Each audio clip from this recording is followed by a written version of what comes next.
దేవుని పరిశుద్ధ నామములో అందరికీ వందనములు. వాక్యమును ధ్యానించుకుందాం.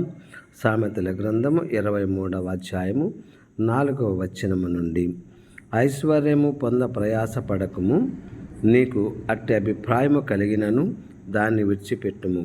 నీవు దాని మీద దృష్టి నిలిపిన తోడని అది లేకపోవును. నిశ్చయముగా అది రెక్కలు ధరించి ఎగిరిపోవును. పక్షిరాజు ఆకాశమునకు ఎగిరిపోవునట్లు అది ఎగిరిపోవును. ఎదుటి వాని మేలు ఓర్చలేని వానితో కలిసి భోజనము చేయకుము. వాని రుచిగల పదార్థములను ఆశింపకము. అట్టివాడు తన ఆంతర్యంలో లెక్కలు చూచుకొనువాడు. తినుము త్రాగుము అని అతడు నీతో చెప్పునే కానీ అది హృదయముల నుండి వచ్చు మాట కాదు. నీవు తినిన దానిని కక్కివేయుదువు.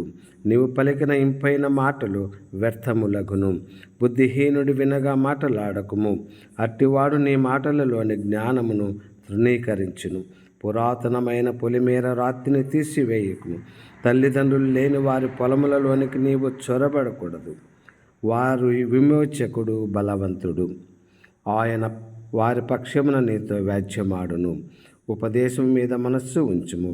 తెలివిగల మాటలు చెవి ఎగ్గుము. నీ బాలులను శిక్షించుట మానకుము.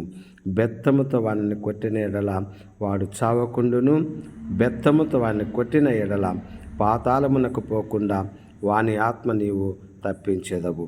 దేవుడి పరిశుద్ధ వాక్యమును దీవించునుగాక. ఆమెన్.